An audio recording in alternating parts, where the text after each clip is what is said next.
Hello, and welcome to Good News. I didn't even think of a title for that, but I just wanted to start a channel that has good news on it because I'm sick of going on the internet and watching TV and everything and just seeing bad news everywhere. And even though I think bad news is good to know, I think good news should be equally important. So, let's start with...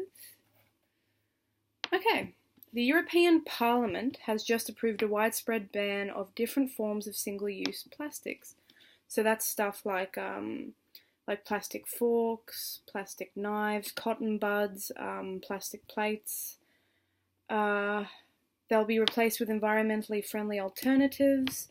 The European Parliament still has to formally back the ban, but the votes for the ban were 571 to 53, so I feel like it's going to pass.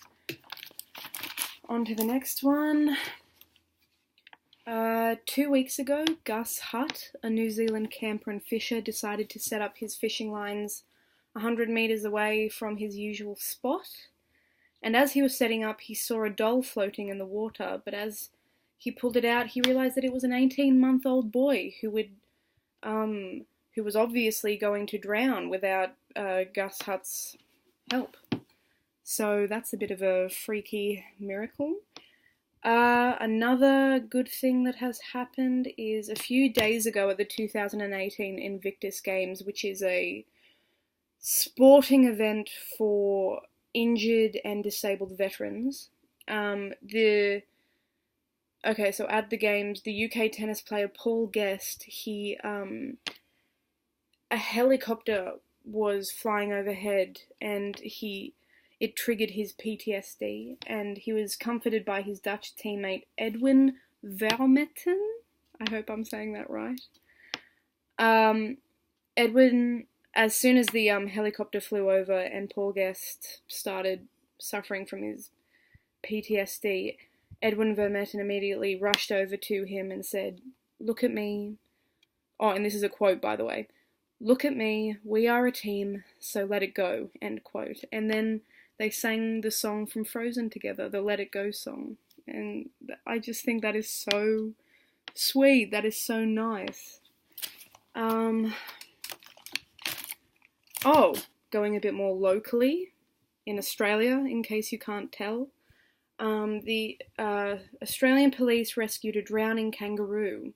So on a Victorian beach, Sergeants Christopher Russo and Kirby Tonkin ran into the ocean and pulled out an unconscious kangaroo, pulled the unconscious kangaroo to shore, performing chest compressions on it to revive it.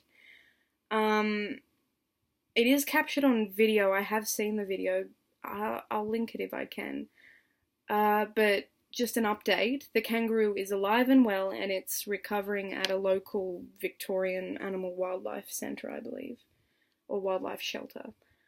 And historically, even though it is November the 6th today in Australia, because we live in the future, most of the world is still in November the 5th. So historically, on November the 5th, I'll just get it up. Suffragist Susan B. Anthony voted in her hometown of Rochester, New York, in defiance of the law prohibiting women from casting ballots.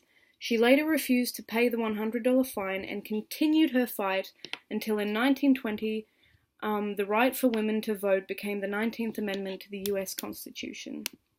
So that's pretty badass. Thank you, Susan B. Anthony.